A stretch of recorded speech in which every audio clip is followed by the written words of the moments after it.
texting at night, and one child was fairly young, I want to say 9 or 10, and Oh she my. had texted her grandma Oh, after she was supposed to be in bed, and the grandma, not trying to get her in trouble, made some mention, you know, that Lily texted me, and the mom said, "What time was that?" So that prompted that mom to have a discussion with her child that, you know what, sleep is really important. It's important so that you don't get sick with the flu or a lot of colds this year, you know, and it's important for your brain development.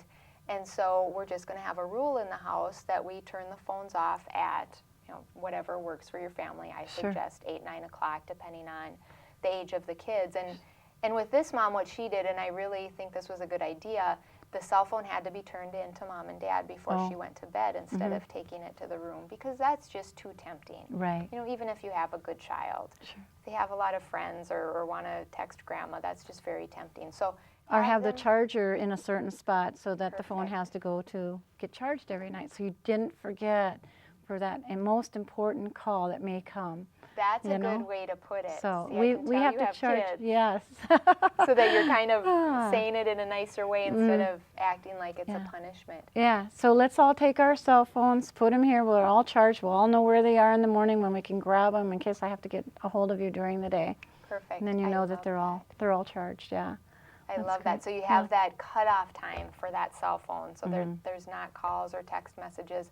And the other thing is the computer. Oh my, yes. You got to turn that off, and parents can be as guilty as the kids. So I'm definitely guilty of that. Have to get confession in that. time? Yeah, I have to get in that last email because you know, I have to make it sure. can be very addicting, can it? And now there's Facebook out there, so Oh. you just need to make that commitment to yourself Yeah. that in order to get your 8 or 9 hours of sleep, you know, figure it out in terms of what time you have to wake up for work the next day, and then just make that commitment that you will turn, I would say, anything electronic off Right. by 8 or 9 o'clock, because it's the TV too. And don't take the computer to bed. Yeah. You know, and caffeine, there's another one for adults and kids. If you're having trouble sleeping, it might be that you have to stop caffeine at noon or maybe not have caffeine at all. Sure. Well, I know I always drink a cup of tea. I enjoy my tea. I was raised from my parents from the East Coast, and so we always had our cup of tea. And so I always make sure that I have my cup of tea. Now I have decaffeinated tea, so that works really well for me. But then it also gives me that soothing feeling in our cold Minnesota nights, so it warms your body from the inside out also. Yeah. That's a great idea. But, Yeah. But another- make it decaf or herbal, Yes, which is naturally definitely. decaffeinated. Another thing I wanted to touch on with you real quick is your pattern, your sleep pattern. Now, that was something that someone brought up to me, is that you should still wake up every morning the same time, whether it's Saturday or Sunday, or if you don't have to go to work, so that your body gets into a set routine, you know. And go to bed at the same time, if you can. I mean, sometimes Yeah. we have a night out and we need those too. Exactly. But right, you know, if it's Friday night and you're not going out and you know you don't have to be up in the morning, it is still a good idea to go to bed at that same time, and yes, wake up at that same time, because your body just falls into a pattern. And I have had clients, especially if they've done shift work in the past, that really get their whole system out of whack and out of sync, and it can really it's challenging, and it can take a lot of time to get back into the right framework. So if you don't ever have to get there, that's best. So that's a great tip. Wow.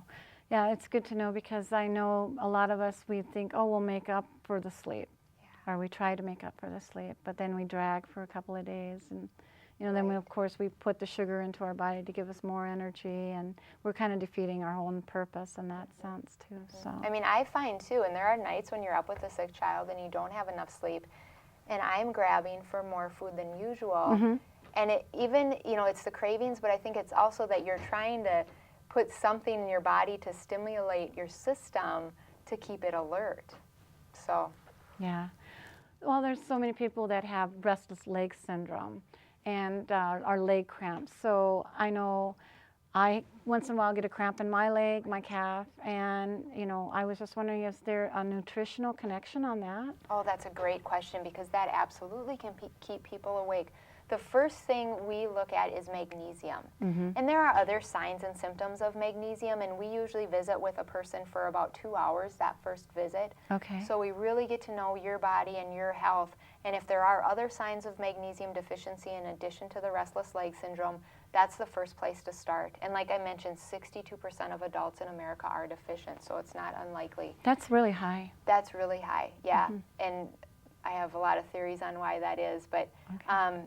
we are lacking. The next place to look is iron deficiency. Mm-hmm. Oftentimes, iron deficiency is the culprit. So if magnesium doesn't seem to be the thing that is the reason for the restless legs, then we really encourage people to get their iron levels checked, because you don't want to just play around with iron supplements, because that is one that can get toxic Right. or can build up to toxic levels. So we always recommend they get it checked by the doctor first, Mm-hmm. and then we know. And ferritin, there's a lot of different components of your blood when you're checking iron, but ferritin is really the telltale one that you want to ask your doctor for. Okay, that's good to know. What do you think about the melatonin for helping us sleep during that process? That's one of the perfect places. Okay. It's not my first go-to unless I have somebody that works odd schedules, like Mhm. definitely a flight attendant would, or a shift worker, a nurse that's doing a lot of overnights, something like that. Then melatonin oftentimes can do the trick. And you can start at 1 milligram of melatonin and be very safe. Sometimes I even start people out with 5 milligrams, and that's very safe as well. So you don't have the foggy head when you wake up in the morning, or? No, I've never had people complain of that. Okay. And the best form of melatonin is something called sublingual. Okay. It's a little pill that you put under your tongue. That's what sublingual means. And then it absorbs right into your bloodstream. You bypass your digestive system, so you get that immediate absorption. And you want to do that right before you go to bed. And that can be really helpful, like I said, for the shift workers or people working odd schedules. Okay, now is this something someone can get over the counter?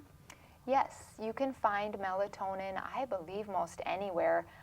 We sell it at our office, but I know any natural food store would sell it as well, or any co-op. Okay. So that's a natural thing. Your body flushes it out after you've used it.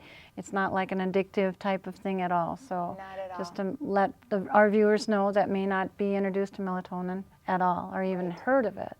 So that's great. Right, it's a natural hormone that our body makes, but it gets off kilter when you get into those long stints of shift work, or as we age, our melatonin levels decrease. So it might just be that you've naturally lost some melatonin. And then I mentioned that new research that came out with the chronic cell phone usage, and that's showing that because that affects something called our pineal gland, which produces our melatonin, some people chronically using the cell phone are showing up low in melatonin. So Wow. there are becoming other areas besides just shift workers that are low in melatonin. Wow. Well, I'm afraid we've run out of time. Oh, that goes so fast. I know, but it's such great information for you to Yes. get out to the viewers. So I want to thank you so much for joining us. And of course, Cassie, it's been a delight to have you Yes. on. I really This is a appreciate. wonderful program. Thank you so much. And we are now starting to get out on YouTube. So I look forward to having you view other shows of Knowledge for Wellness. And I hope we have provided you more knowledge to benefit you and your loved ones. And until next time, be well and goodbye. Thank you.